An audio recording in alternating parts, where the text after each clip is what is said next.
We talked about last time having her on the bike. Yeah. So now.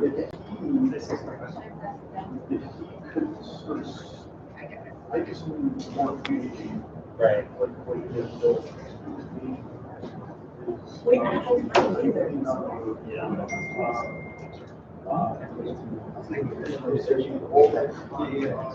Right.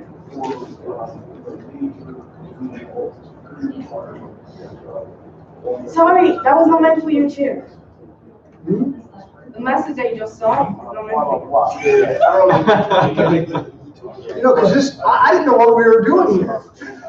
I'm not, are you kidding me? We did it. Because we can talk. Thank you. Okay. Did you purposely sit that far away from the chief? I don't know. Right. Thank you for the little heart, whatever that meant. I don't know. It was a heart? No, there wasn't.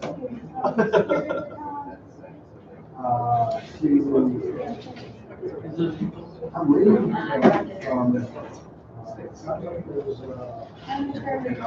Sorry, Wayne.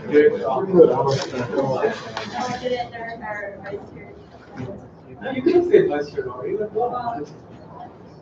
I feel like it. Why? Yeah, I'm gonna do some. I'll be putting that.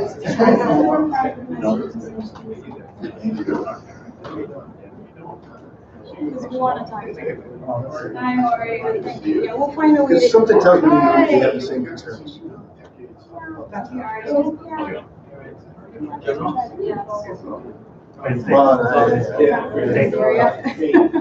clear them all.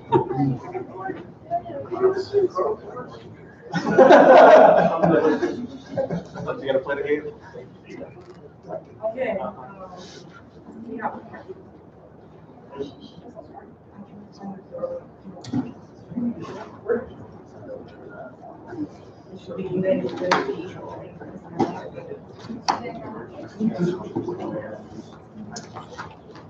When we're timing typically, yeah, really when we're. And then I like. Oh, I found it. Sorry, what level? So usually what I'll do is, Depending on the event, I'll adjust.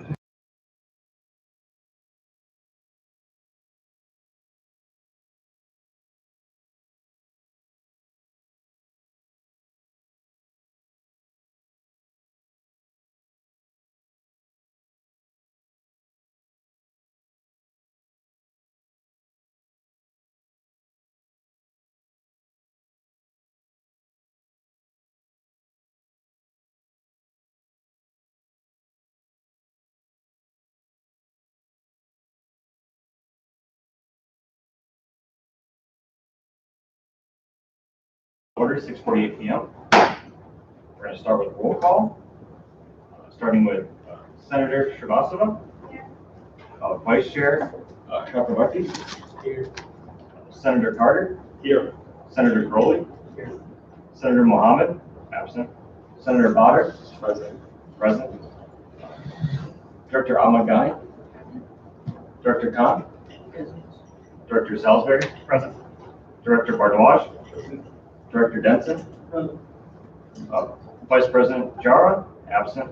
President Ganda, Present. Director Ogle, present. Senator Smith, present. All right. Now we're going to move on to the approval of the agenda. I entertain to approve the agenda as presented. Caleb? move to approve the agenda as presented. I move to amend the agenda, adding names of the guest speakers. Second. I second the motion. President Condon? The guest speakers' names are Christopher D. Eulis, Sarah Lippert, and Chief McCall. All right, so all in favor of amending the agenda, raise your right hand. All right, any opposed? Any abstentions? All right, the agenda is approved as amended. All right, so now we move to the approval of the previous meeting minutes. Does anyone want to entertain a motion to approve the previous meeting minutes? Vice Chair Ashton. I motion to approve the previous. Is there a second? Senator Spencer? All right, the previous meeting minutes are approved. Or sorry, my apologies. Okay, all in favor, raise your right hand. Any objections? Any abstentions? All right, the meeting minutes are approved. And now I yield the floor to Queen Odira for Senate to interview them in order to be appointed to the Ganda Jara administration. Chance, I come stand right here.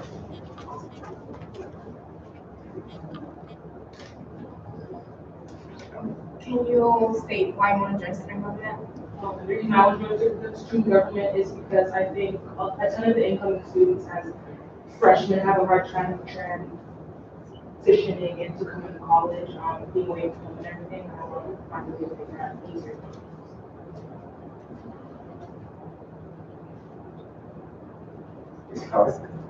You have any previous experience in leadership? Yes, in high school, I was our student government treasurer.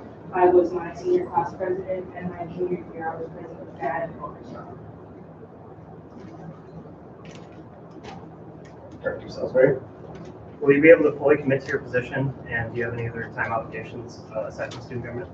I would be able to fully commit. My other time obligations would be work and to other student organizations that I'm not on e-board for any of them, so. All right. So what's the first thing you do? What's the first thing you do? First thing I will do is speak a lot with the freshmen, understand what they find hard about being away from home, just being in college, and understand where I can help them, where we can help them. All right. So, as you know, all senators have offices, so will you be making sort of a booklet for freshmen to work with? Or do you have any plans? Yeah, so pretty much after I hear the issues they have, I'm gonna try to open the group and speak about the issue and hear exactly what the issues are, and then work with other students as well to make ways to fix it. So it's not only just like me, it's like hearing specifically from them what they want. Any further questions? All right. President Ganda? What do you think would be the most difficult task in all the installation?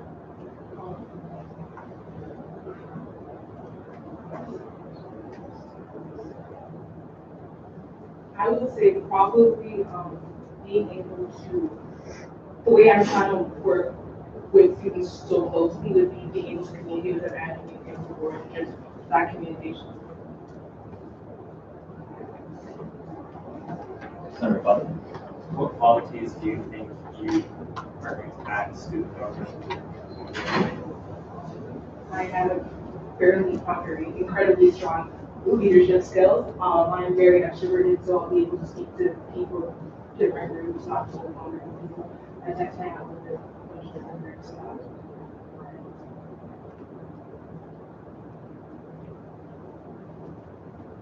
Any further questions?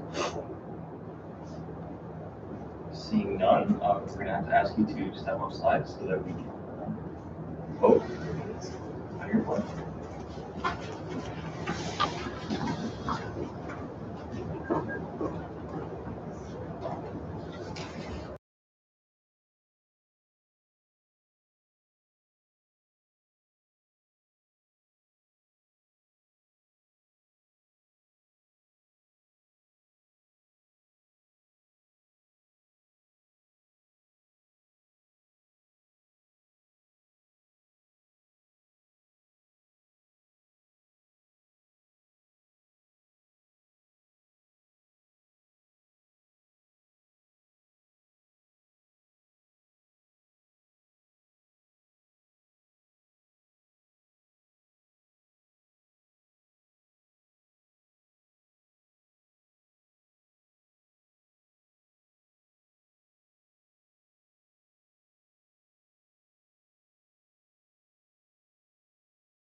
I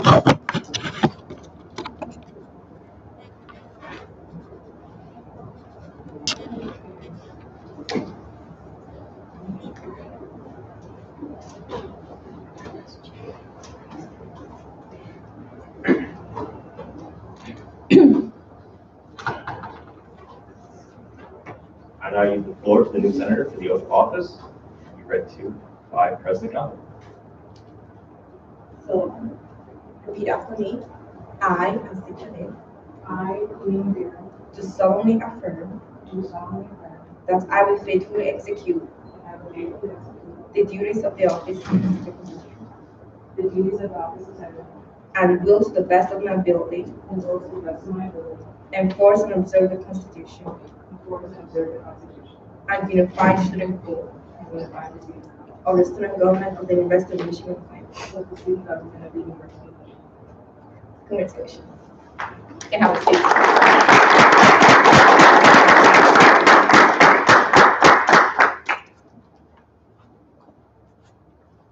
And now, moving on to guest speakers, I will now yield the floor to Chief Ray Hall. Well, thank you. I'm here to give an update on the collaborative partnership between student government and DPS involving Safe Route. Same partnership, and I'm told it's right too. Our goal is to hire 20 student patrol officers. We're about halfway there, just over halfway there. We hired a couple student officers, so they found other opportunities elsewhere they wanted to take advantage of. We lost a couple, so we're just about halfway. And so that's basically where we wanted to be. We also hired a part-time security officer. His name is Henry Cole, so he's new to the university. You see Henry Cole. Please welcome him to the campus.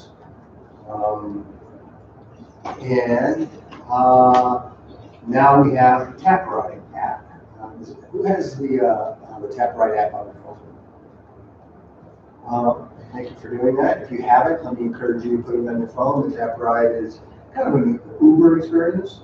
So the driver in the van is able to communicate back to our students, faculty, and staff, and there's a tracker, so you know exactly where they're at and about what time they're going to pick you up at. So now I'm here to solicit feedback on next steps involving Safe Route. Any questions? So I know open floor to any questions or concerns or comments to the guest speaker. So I know some drivers and students have been having issues with the geo marker. So places like the Pavilion, drivers know exactly where to pick up, but the students are unaware. So there's a way we could add that, either the app or put up a sign by each building so they know exactly where to get picked up. Because we do, we have the locations of the pickup and drop off on our webpage. You're saying we need to do more than that? Right. So I have signage. Do we need signage at each of our locations? Because we have numerous, or is this a I know they've had issues with the youth pass and the one more thing.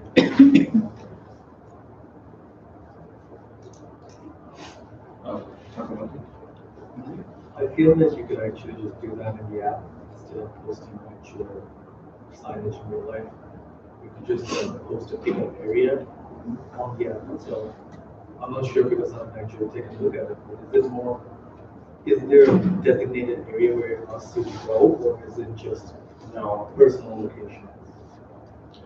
Yeah, so you, on our webpage, we say where we're going to drop off and pick up. Yeah, I don't believe it shows exactly where we're going to go. So if you're at the UPAT and you request a Safe Ride, the driver knows the safe. We selected different places. By the way, just to give you a little background, we had some of our customers were wanting to be dropped off at Saginaw, for example. Even though Saginaw is convenient, there's a bike lane there in front of the UPAT. It's a misdemeanor to park in a bike. It's against the law, and we want to encourage a walkable, bikeable campus. We don't want to be the ones blocking the bike lane and violating the law.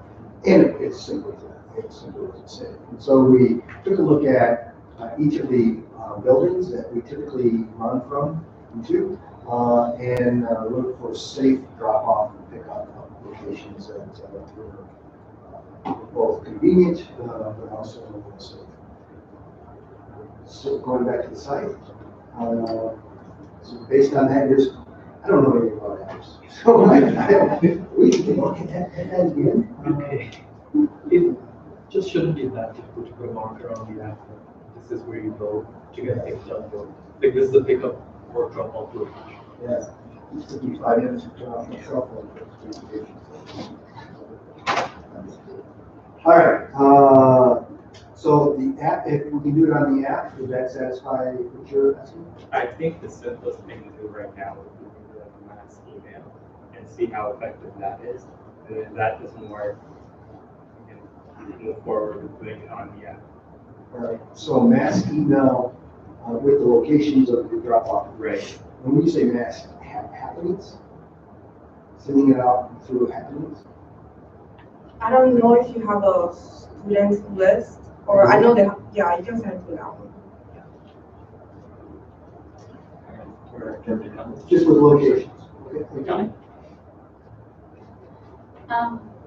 I just wanted to say, I wonder if we could do actual physical signage as well. I wonder if we could put kind of like like we do with the bus stop, we can have like a safe ride stop outside the buildings in a way that students can directly just stand there, and it's like the easiest way to just see it. I said I can respond to that. The reason why they can't afford to put so many signage out there is expensive, and we're still waiting for the, the walking sign by Saginaw. Oh, Saginaw, yeah. Yeah, so I mean, just to give you a little background, I think you all know about, so we began Safe Ride out of an abundance of requests from you, the student government. And we went to Ann Arbor, we bought one of their old vans, because we didn't have a budget for it in the Department of Public Safety. But we knew there was a demand based on our conversations, we just didn't have a budget for it. Right. And so, but we were able to put it together. We had some great mechanics here on campus. They made an old van very safe. And what we discovered was that there was the demand increased, and our students appreciated it even more than the MTA bus that went around the circle. And so based on the request from their student government president and vice president, we purchased another van. We terminated that contract. We took those dollars, we purchased a van, and we're hiring students with those dollars, so just to give you an idea. And we onboarded this app, and the same app is used in Ann Arbor on our other campus. So with that said, the dollars don't cover it. So we're committed to it as a Department of Public Safety because, well, I'm not going to continue to get beat up by your president.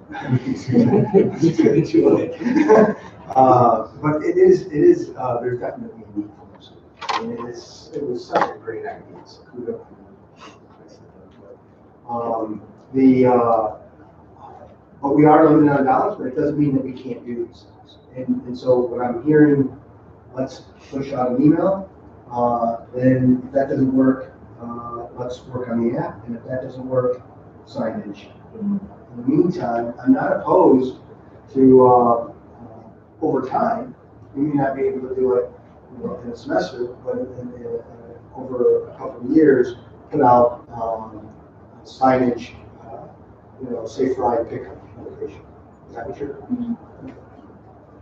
Yeah, I think that's a really good idea. I think our students would appreciate it. I don't know. I look to you. I'll get it wrong, but our students will. You guys. All right, Director, very much. I have two questions. One is, in future, are you planning to expand the geographical location area of the map?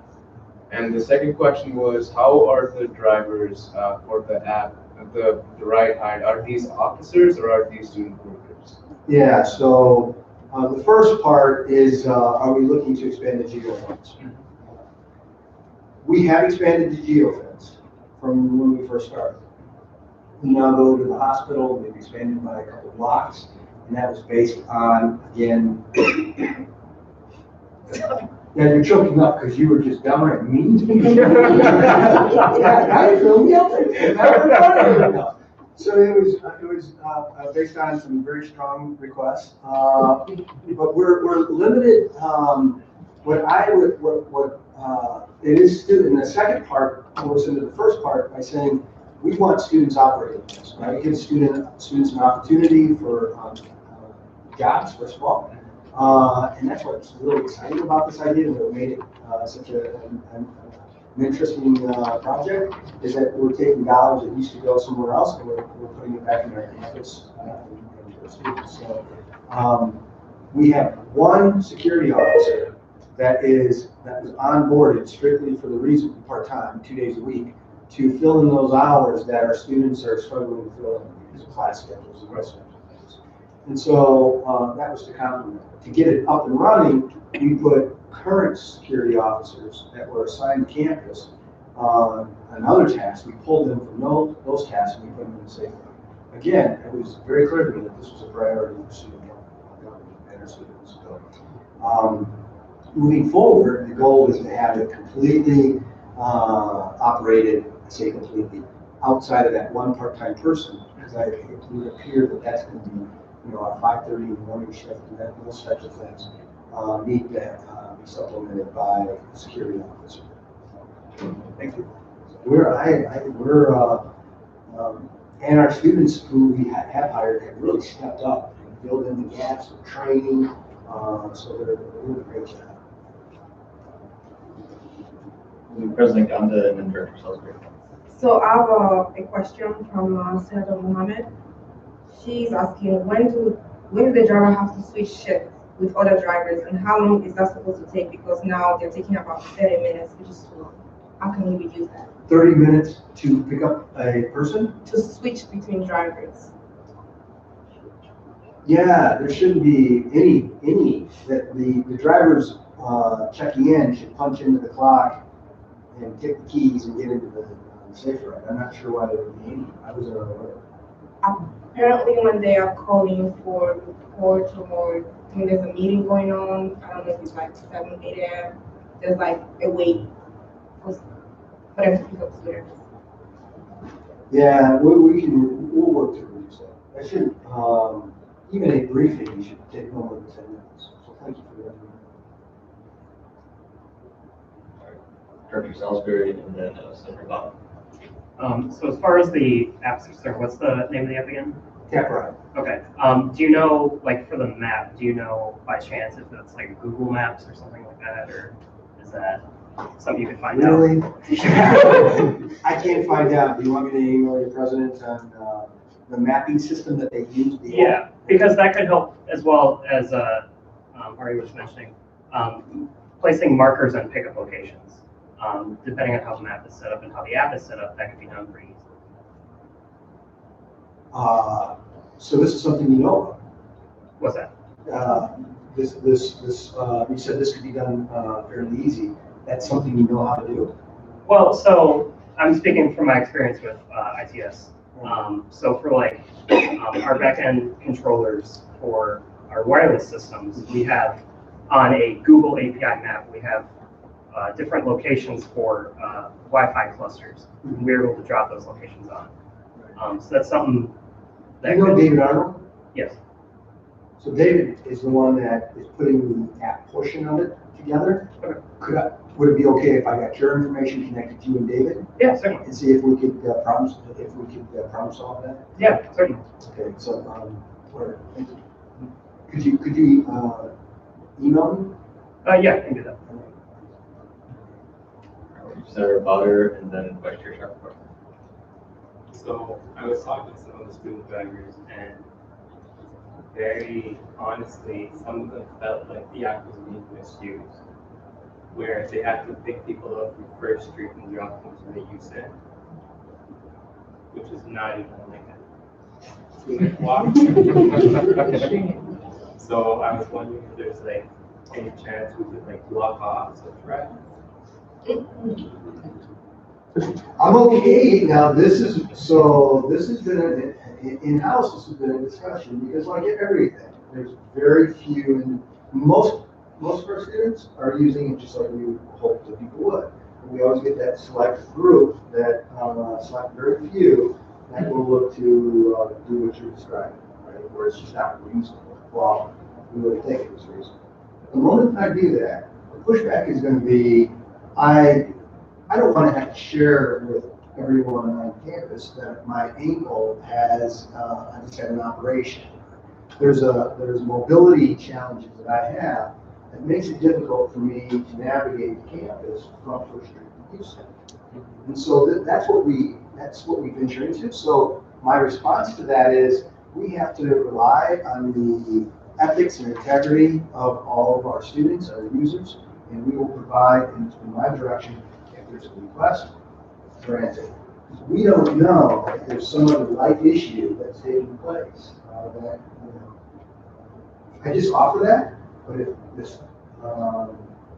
if that's not a strong enough argument, I will take the direction. This is your product. When I say I'm doing what you want, what your president said to do, I tell you from the beginning that if this isn't working for you guys, blame her. I mean, so I will do what you want, but I just offer that as a cautionary. No, I just really like the whole idea that I just don't want anyone misusing it to where there's other people waiting or the driver feels like. Our drivers feel like that already, because I've talked to them too, right? No, gee, they're going across the street now. Well, we offer the service. I don't know. I struggle with that. And we have had people push back when we refuse to give a transportation. So then we learn that then I get this manifesto email about why they should, not be discriminated against or penalized, I should say, for because they have mobility challenges. So I just offer that. These are tough, that's the tough part of it. What I would say, one thing we need to do with our student drivers is, first of all, we need to appreciate them. And so if you get on it, and when I say we, I mean DPS, but I'm looking for your help too. If you get on one of our safe ride days, thank them for their service. But we're looking at ways that we're going to have pizza parties. We got to amp it up a little bit because they put up with it. Some of our customers are grumpy. They didn't have coffee in the morning with their coffee drinker. I don't know. And our students are absorbing all of that from their peers and contemporaries. $10 an hour. I still appreciate our students. They put up with a lot. So I don't know. This is a struggle. Yes. All right. So I'm going to limit this to the last two questions. Senator Shrivastava and then President Ganda, then we'll close. Okay, so I talked to a couple of the student workers and they said that they're facing some problems with the app.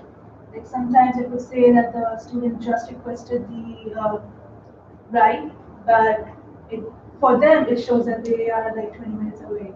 And speaking this from my personal experience as well, like sometimes if I order the tap ride, it would say that the driver is 20 minutes away, but then again after 2 minutes it's right over there. Now, has that happened in the last 4 or 5 days? And the reason I'm asking in the time frame is because we've had to go back to the vendor, the tap ride vendor, and work out all these kinks. I was just, and again, David Arnold, our ITS security access specialist, has been working closely with the vendor. And fortunately, Ann Arbor uses the same thing. And so we've been getting fairly decent response, but we've had a couple of glitches that's taken more than 2 days. And to me, that's really unacceptable. But, let's just take a deep breath and work through that. But my understanding is, by talking to Dave, preparing for this meeting, that those issues have been resolved. Not that more won't arise. The vendor tells us these things happen when you onboard a new system. And we can always call. So if for any reason the app goes down or the app doesn't seems to be glitching, you can always call our dispatch center, and we'll dispatch it through the radio. So all our students have our 800 numbers ready. There's a camera on board, just for what it's worth, and so you can watch and hear. All right, moving on to our last question, President Conlon. So, are we still taking students to Genesee Mall, Walmart? I thought you were going to ask me about my new uniform that I'm wearing. And by the way, I apologize for my attire. I was going to a parent-teacher conference in that, so one of my junior here, she needs to get better grades. The answer is yes. And you won't be surprised by this because you already took me off. So I met with Sergeant Proby and so beginning on Saturdays, we will go and I will put out an email to our students, pushing that out in that same email. We're looking at the times that are most conducive for staffing, or makes it most convenient for our students to sign up to drive the safe ride, because we don't want to miss this. But we will, so starting this Saturday, we will begin, starting in 2 days, we will begin to take students out from the riverfront to Genesee Mall. And then we're looking at either continuing to, I like that, Shorts Creek, Myers, has anybody been out there? Since we're going out there, we're already at Genesee Mall, to go a couple miles down the road to Myers and drop off anybody else, and then come back and take another group, and then come back and get everyone. So there's like, Proby said our students are going to need 4 hours in the mall. Is that not good? I am flexible, and by the way, this is your product. I work for you. You tell me what you want. That's what we're going to. If you don't want to go to Myers, we don't have to. If you don't, so there is a service for what it's worth, to the MTA still goes to the mall, to that big mall down South Pier. Great Lakes Crossing. Yeah, Great Lakes Crossing. Thank you. I think it's $2 that it takes. So what we thought we could do is go to the Genesee Mall, and then to the Myers after that, because it was just right over the shop. Is that fulfill? Yeah, that's fine. So that'll be like 2 rides, maybe they're doing back and forth. Yeah, I thought we'd give like 2 times. So if you're on campus and you want to leave at noon, or if you're on campus and you want to leave at 1, you can pick a couple times. If one's not going to be able to pick another. Okay. And our goal, as dollars, and I don't want to take up any more time, but our goal is to have 2 safe ride vans operating, which will address some of the service concerns about waiting. But that's basically where we want to go. We just got to need to move into another budget year to buy the second van. We're getting there, so thank you for your patience and leadership. No problem. Advisor, you're done. Just a quick question for the Chief. So it sounds like this is designed like a shuttle service that would be provided on Saturdays. That's right. And is that using the same van for safe rides? So how does that, do we operate safe rides on the weekends, or is it? Nope, 7 days a week. And what we do is we supplement safe ride, the management service safe ride by still using some of our security officers. So during that gap, while they're off campus, our on-duty security officers are going to pick up the calls. Typically, we don't get, we get one, well, we'll get several. I mean, in 1 week, we had nearly 300 calls for service. I mean, to me, that is the demand, and by the way, we'll start sharing that data with you. To me, that is a significant number of requests for rides. So this was something that's worthwhile, right? And when they're off campus, we normally only get like 2 students, maybe 3 at the most. You know, if they're friends, they can all pile in the back seat. We could operate this with a car. We use the van, it's higher, better visibility, and in the rare occasion, Thank you for your time today. thank you for all you do for campus. I now would like to open the floor to Sarah Lindbergh. and Dr. Sanders is accompanying me, if that's okay. Hi, everybody. Thank you so much for giving us time in your meeting. I know your time is precious. We're very appreciative also of the opportunity to hear from your student government president periodically about some of the things you guys are working on. I'm sure you guys know already she's doing a great job, so at least from what we can see. So in terms of why we're here, Jerry and I are oh, I'm sorry, I'm blocking the camera.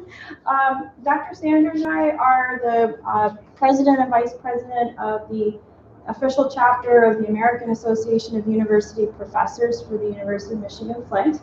And that is a national organization of roughly 40,000 faculty across the country. The AUP is dedicated to issues like academic freedom, making sure that the academic excellence of our institutions is maintained, also issues related to bias and prejudice within higher education. And because these issues, academic freedom, bias, and having a fair environment affect staff and students equally as well as faculty, usually AUP is concerned really with the welfare of all three groups. So in part what we're doing here is we want to have an opportunity periodically to perhaps partner with you guys a little bit more visibly, in the sense that we want to hear from you what your concerns are as students that you think we could help with. Because sometimes having multiple groups talk about the concerns that are on campus makes it, the squeakier wheel that gets attention. We're a reconstituted chapter, so why you may not have heard of us before is that it was a very large group until about the early 90s, and then in the last few years we've regained our official status, so we're starting up again.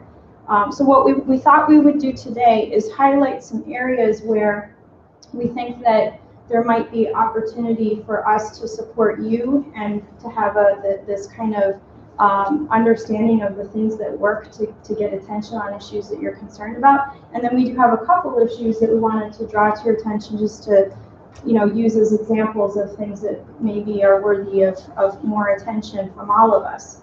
And in terms of these recommendations, let me make clear, we all know how hard you guys are working, and you're very visible on campus, and as I said, you're doing a great job. But faculty have sometimes a hard time paying attention to all of the noise from all the groups on campus.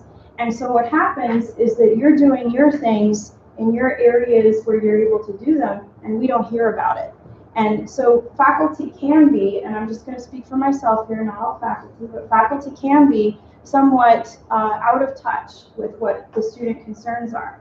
And you guys have representatives on committees, and you're going to the committees and you're bringing the information back. It's a long list of reporting you guys apparently have tonight. But the thing is that from the perspective of a campus or the perspective of a faculty, one voice on one committee doesn't represent widespread interest in seeing something done. So we need other mechanisms to take that information and to make it more powerful. Any questions so far? Okay, Dr. Sanders. And what are those nice, powerful means that you can make things more visible? Passing some resolutions, and then taking those resolutions back to the committees and the various groups to get support from the faculty. And you just sort of build on that. That will help. You'd be surprised what a little additional explaining things can do to build understanding and support. And the general theme is, believe it or not, faculty are sort of invested in turning out good graduates from the university. You could say it's our reason for being here, and it's sort of a gauge of how good a job we're doing. All right, and now I'm going to open the floor to any questions or comments for the guest speakers. You have a couple other points. Oh, sorry. No, I'm sorry. I'll breeze through them as quickly as I can. On the issue of resolutions, I'll just mention that resolutions are significant because when an elected body like student government decides in one voice to say, we believe this or we think this should happen, that's basically recognized by the university because it recognizes student government as the voice of the students.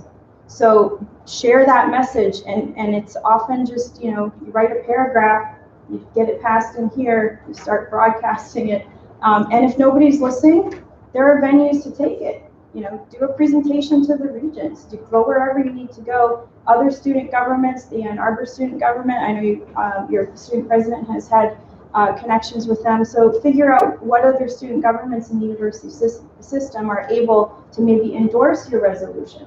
So take your resolution to other groups and say, hey, we want your support on this. Will you back us?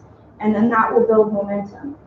The one thing I wanted to highlight as well was you guys are attending committees, and that's great.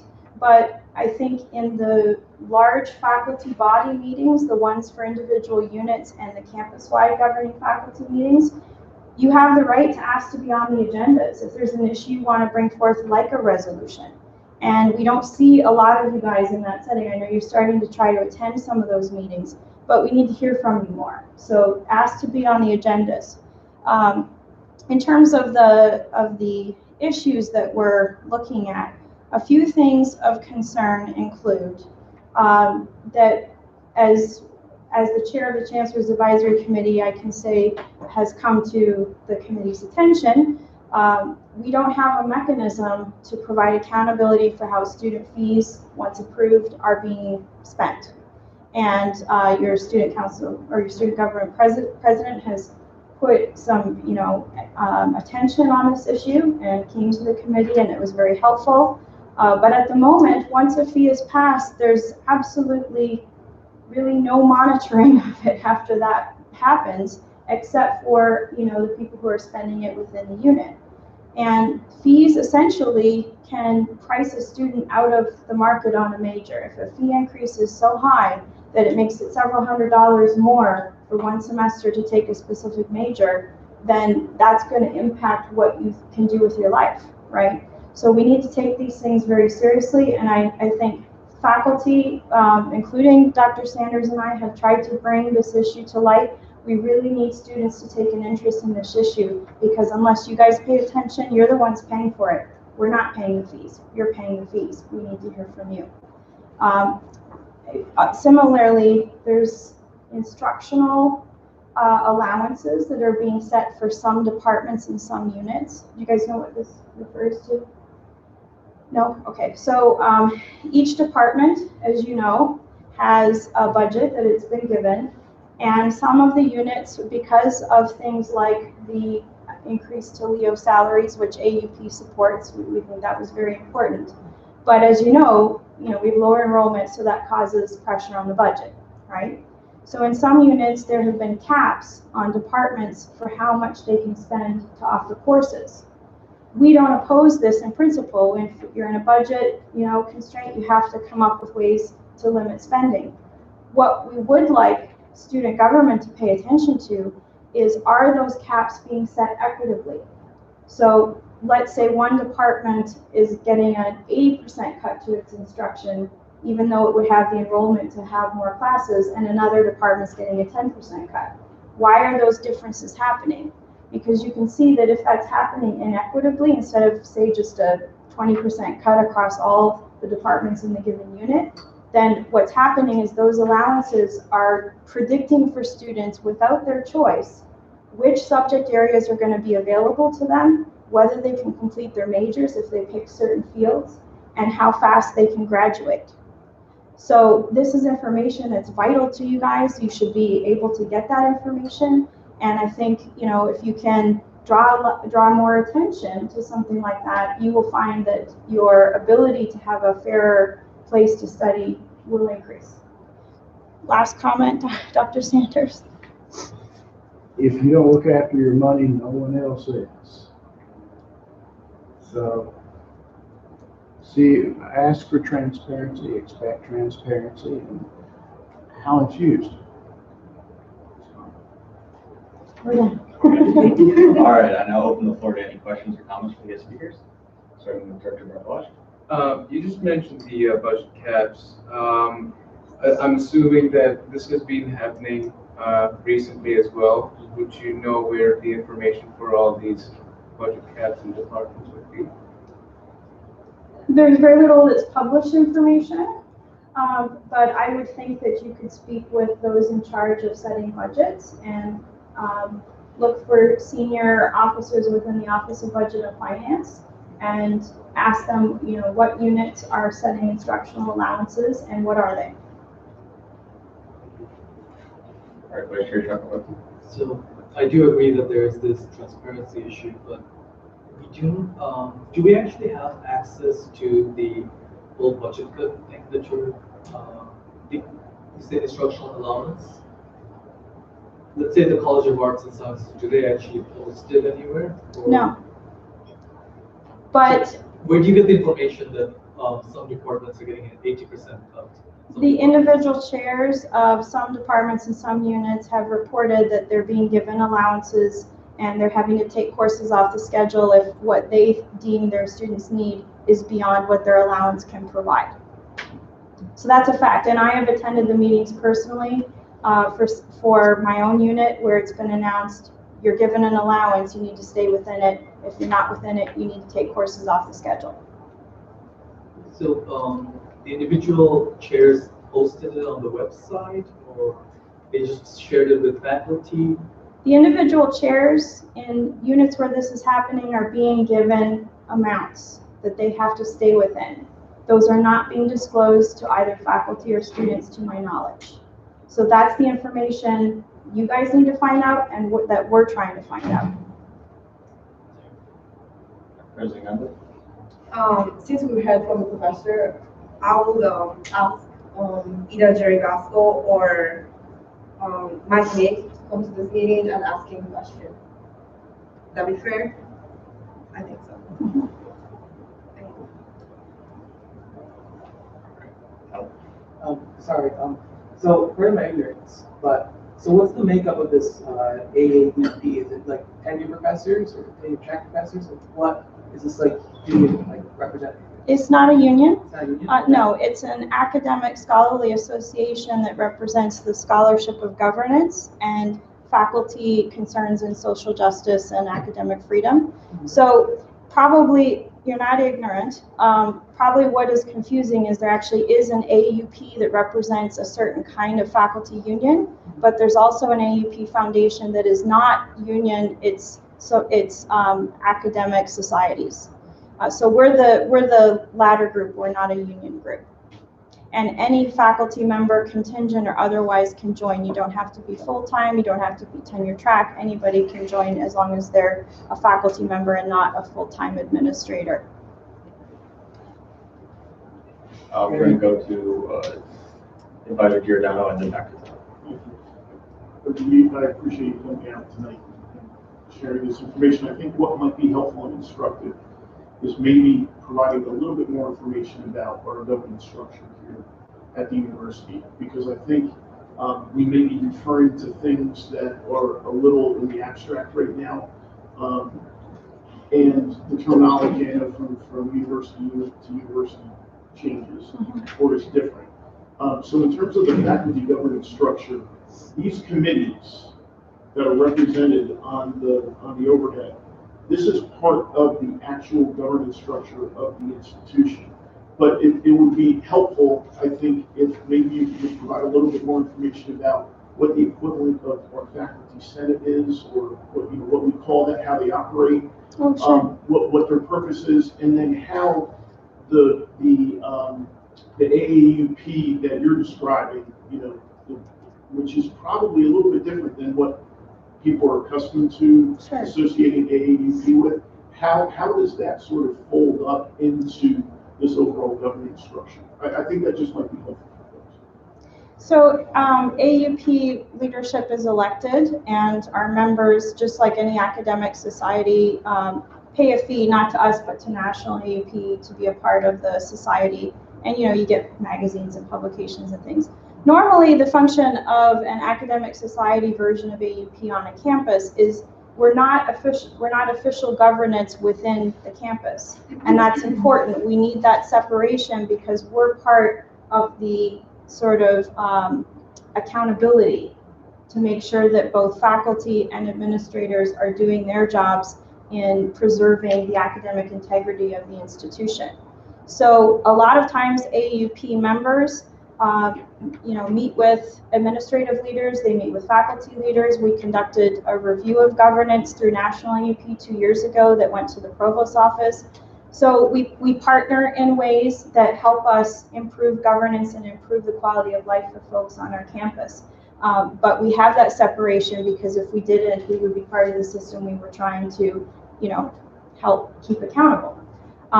In terms of the official governance structure, I'm on many of the official committees of governance within the university.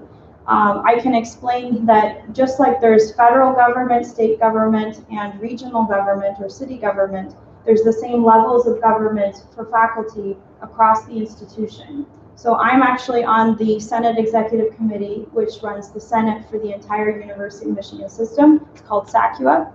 If any of you want to come there, let me know. We also have at that level a Senate Assembly that represents faculty on all 3 campuses. That also comes with its own set of committees for institution-wide concerns. Then at the campus-wide level, what this campus has is something called Faculty Council, which is an elected body of about 10 faculty who oversee campus-wide affairs, and they bring issues to vote on to the governing faculty. They oversee a bunch of committees that are campus-wide. And then you have versions of that within schools and colleges and even in some departments. Does that get to the definition part you were? Yeah, I think it just kind of helps to illustrate how they sort of interact. Right. All right, Ted, you still have your question? So I was just wondering, you mentioned Leo, how you supported their in last year, right? What is like AAP's relationship with Leo and Geo? Specifically? So there's a number of initiatives that we meet with the Leo leader about. Recently, I was in communication with him at the Academic Freedom Lecture held at the Ann Arbor campus, which was about a month ago.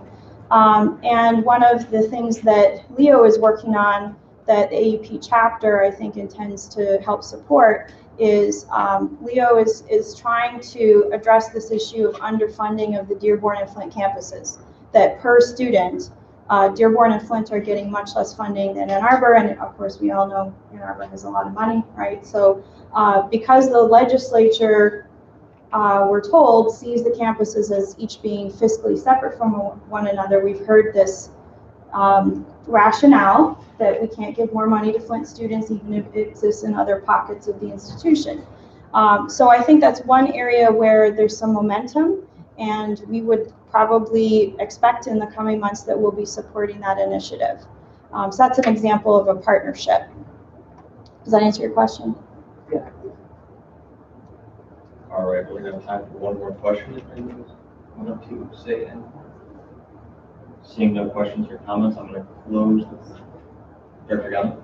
I just want to say thank you so much for presenting this to us because this is showing a lot of information that we haven't been seeing before, and especially for the money that students are spending. So I sincerely appreciate that and you guys bringing that to light. I just wanted to ask if there's like a list of committee names currently on campus through AUP, if you could, AUP, that you could present, or like maybe you possibly email me about. I can give you my email and hopefully like we can try to get our members sitting on those committees as well. Oh, I see what you're asking. We don't run any formal committees, but we do often have members volunteer for specific initiatives like holding workshops and different things. So what I could do is send you the names and contact for our officers, and then anything you guys want to partner on that we think, we'd like to invite you to help us with, we would be happy to collaborate in that way. And I would also just say, you guys, we don't have time here for you guys to go over all the things that you might be thinking of that you'd like us to help you with. Please think about that though, because we're willing, we want to support you guys, and we should not have these silos between these organizations. So if you think of something that you want our support on, if you want us to support a resolution that you passed or something, please contact us, because we're here to help. So thank you. All right, well, I'm going to close the floor for comments and discussion, but thank you very much for your time. Okay. I know you floor from Crystal to yours. I'll be quick. So my name is Chris. I use he, him, his pronouns. I'm the new Associate Director of Student Involvement and Leadership. So I just wanted to take a moment to be able to introduce myself. It's been a little while since we've had some of our staff roles filled in the office. And so the folks that are in the SG office often, I'm just down the road from you on the left there. And what was the Director of Fraternity and Sorority Life office, that role has kind of rolled into some of the responsibilities that I'm taking on. I'll be working with the fraternity and sorority community, as well as leadership programs. I'm supporting Director Khan through the work for the funding board, and working with advisor training. So if there's anything that you need from the office, Faith is still there, and we still have other staff that are there to support. I just want to be able to introduce myself to you all, so that you know kind of who's around as resources. So that was all.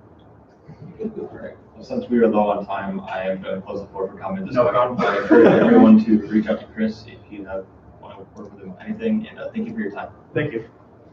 All right, now moving on to director reports. I'm going to limit each director report to 5 minutes due to time constraints. Starting with President Gambit.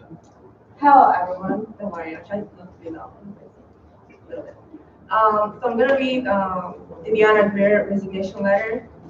So she says, I want to thank you all for this opportunity and let me be part of an organization that wants to improve so many concerns and issues for students on this campus. Thank you for supporting my ideas and giving me a stronger foundation on improving my leadership skills and my life as a student here at the University of Michigan-Flint. I decided to step down from my senator position because I'm coming to a point in my life where I feel like I'm at a breaking point. I want to be honest here. Working 2 jobs, double majoring, and being part of a few organizations is not easy. I want to say that everything I tried to balance took a toll on my financial ability, grades, and my mental health and physical health. I appreciate everyone who has supported me and took the time out their day to speak to me outside of the work environment. This is not the last you've seen of me because I will come back to this organization stronger than ever. Whether I'm part of this organization or not, I will continue to speak up and fight for what's right on this campus. I hope I did impact some of your lives in a good way, and I'm glad I became friends with some of you. Don't be a stranger. And that was from her. Okay, so you guys all know I'm part of the search advisory committee for the upcoming chancellor. So I'm sure that you guys received the email about the 2 February date for that we're trying to gather feedback from students, faculty, and staff. So please try to make those dates. One is Thursday, February 7th, 11 a.m. to 12:30 p.m. It's going to be in the Kiva. The other one is Tuesday, February 12th, 9 a.m. to 10:30 in Kiva as well. Next thing I have is, for those who have received the letter from the provost Sue Alcock about being eligible to be considered for the UM-Flint Hayes and Blue Distinguished Scholarship Award, keep in mind that the deadline for this application is 11:59 p.m. on Wednesday, February 20, 2019. And it's online via the info ready.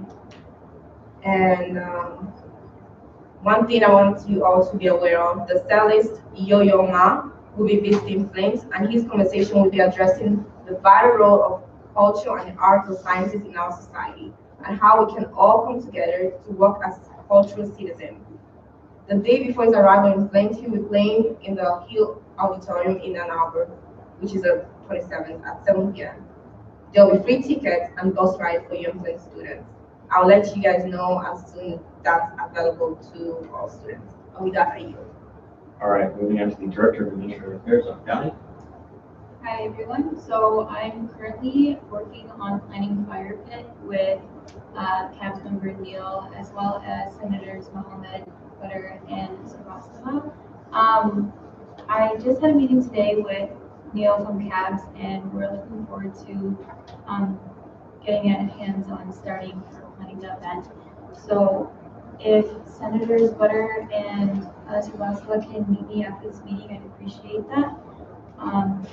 I have ordered the coffee machine for our office. I'm very excited about that. And In addition, I have brought up the concern about how we use paper on campus and how much, especially student government, has been wasting. So I've asked everyone to bring their personal devices when it comes to taking minutes or using the agenda. I think it'll save us a lot of paper, and so the only agendas I do print is for the audience nowadays, or I will be starting from today onwards. I will be getting in contact with someone from the university, most likely fuel as well as administrative positions to see what the university itself is doing to recycle on campus and where it goes and just more on that. And with that, I All right, moving on to the Director of Financial Affairs now. Thank you. We just had our first funding board meeting this midterm. In that meeting yesterday, we have approved two voluntary student organization applications.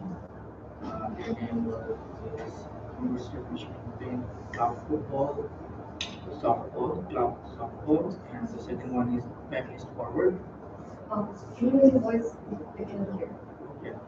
So we had the last yesterday we have the funding board meeting for the first time in winter 2019. So we have approved two voluntary student organizations application. Their name is University of Michigan-Flint Club Softball. The members of the group unanimously voted 4-0 and voted the organization should be approved. The second group name is Feminist Forward. It was also approved yesterday. And the second thing was we had the funding board activity. And that is one of the group, one of the VSO named Protect Life. They have requested for funding. The members have waited for that and have not yet approved the funding. We have asked the BSO to come and give a presentation in the next funding board meeting on 6th of February. So with that, our funding board activity ended yesterday.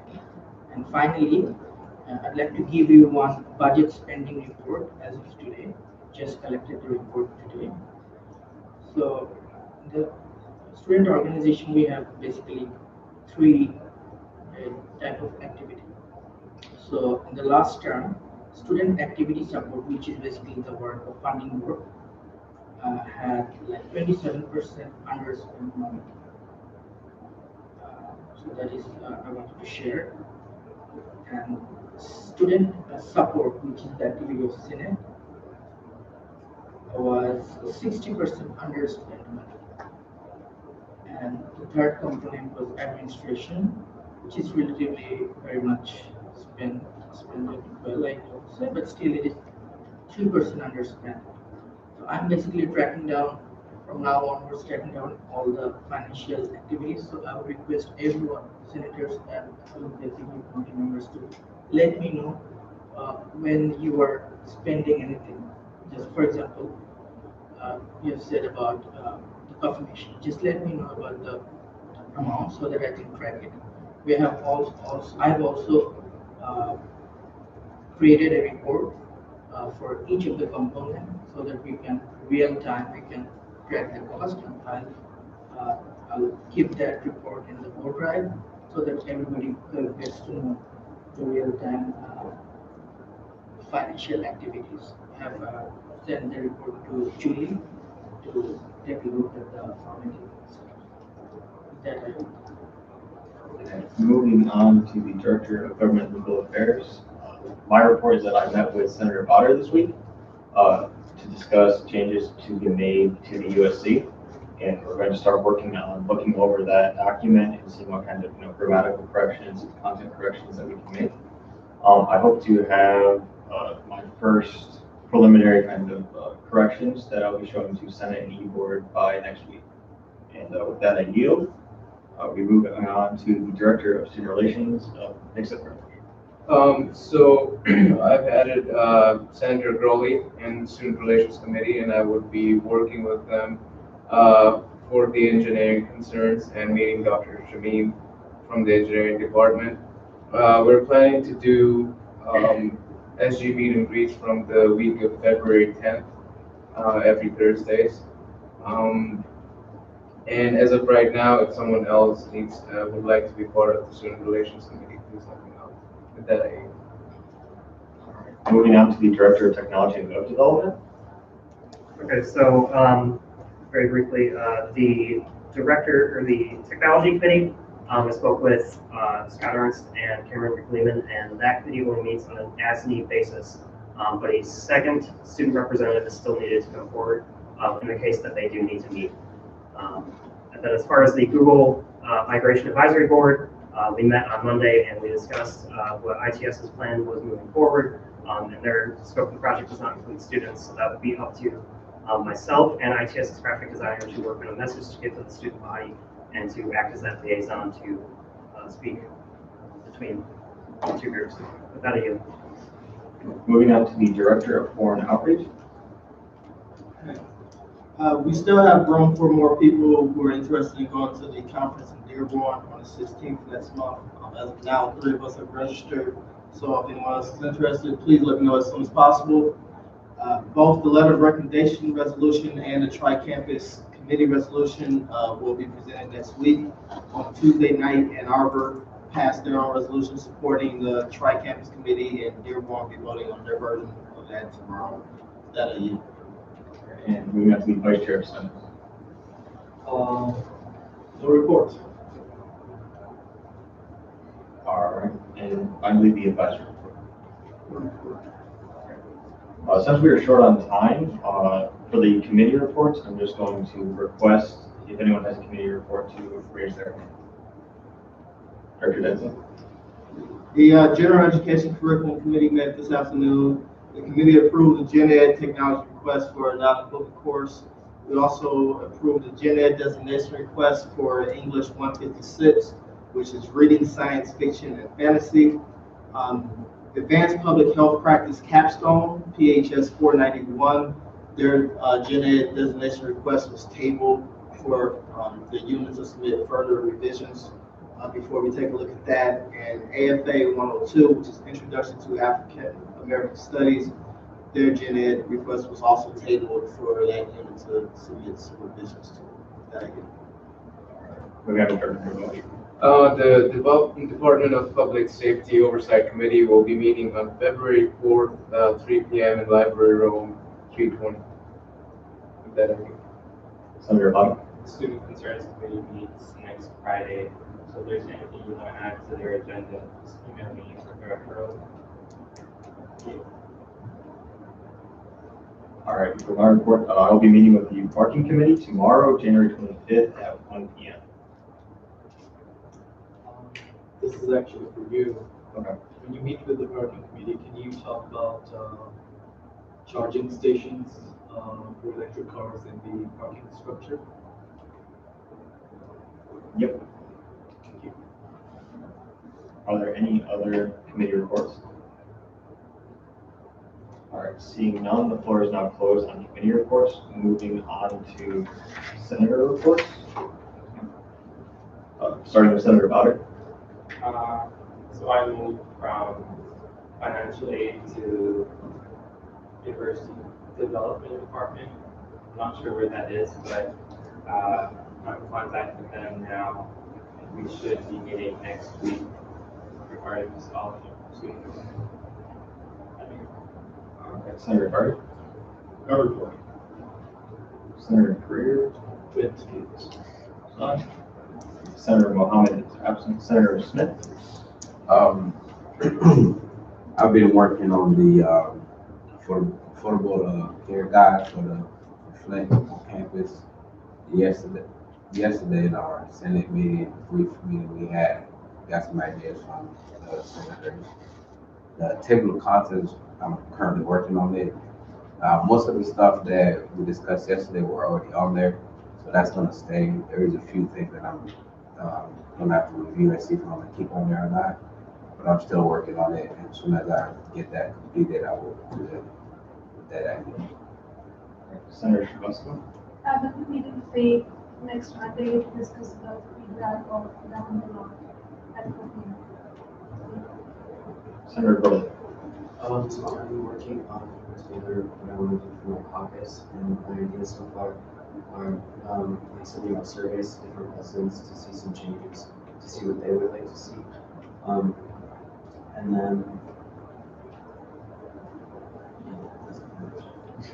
All right. Are there any other senator reports?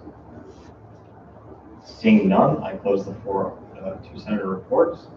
Before I open the floor to any comments, questions, concerns from senators and directors, are there any from the audience? Seeing none, I now open the floor to comments, questions, concerns from senators and directors, starting with questions by raising your right hand. President Ganda. So, Senator Smith, for your affordability guide, meet with me. I have somebody you can contact from the EDA office, the one who work with your idea. Senator Growley, I have a caucus for you. Next is we have the information session for the upcoming election. So if any of you is interested to be part of the next administration, you need to attend the information session, like it is mandatory. So next one is Monday, January 28th at 1:45 p.m. in French Hall 350. Like if you're interested in being a senator, next administration or vice president or president, you need to be at that information session. With that, I feel. Just to clarify on President Ganda's point, that session is the last session. So if you are going to be running, you have to attend this session. Vice Chair Sharkler. If you don't have any questions, I don't have any questions related to this, but I think For the, I'll talk to you afterward. So I have a question for Director Salisbury. So when you say that we're migrating to the Google platform, will we be using unique name at umich.edu? Yes. Or, okay. And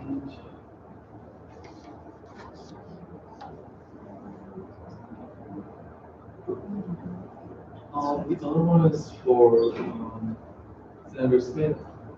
If you want the another being not rich at UM file where they use the affordability guide, I can have that. And I also got the original one that calls package. Dr. Ganda. No, not questions. I just wanted to reiterate a couple things. One is that, again, like, please send me your reports. Oh yeah, okay. So, new senators, every week I will need reports sent in by Wednesday night. I don't mind if it's Thursday, but like just let me know ahead of time if you're gonna have it late or not. Even if you don't have anything to report, just say, is that nothing to report? And you can send it through Slack or email. Slack is the easiest way to do it. Another thing I wanted to ask, actually I do have a question. Is anybody free next week at 12 o'clock in case we do tabling for the information sessions on Monday? Monday, anytime, 9 a.m. to 12.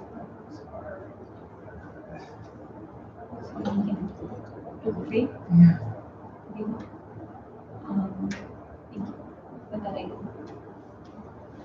Richard Sharkle. Just another reminder, are we doing the senator time thing after the meeting? Yep. Yeah. Could all senators stay behind after the meeting? It will be short. Any other questions, comments, or concerns? Seeing none, we're going to end the meeting. So the meeting is adjourned at 8 p.m. Whoa, 8 p.m. exactly. Nick, really. wait.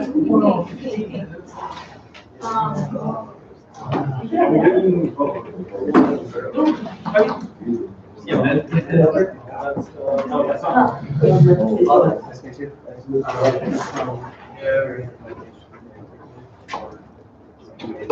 Third part, yeah.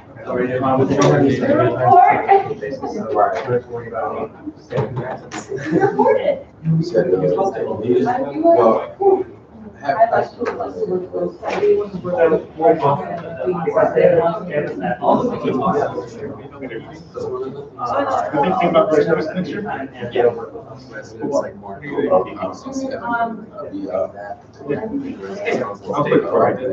Already have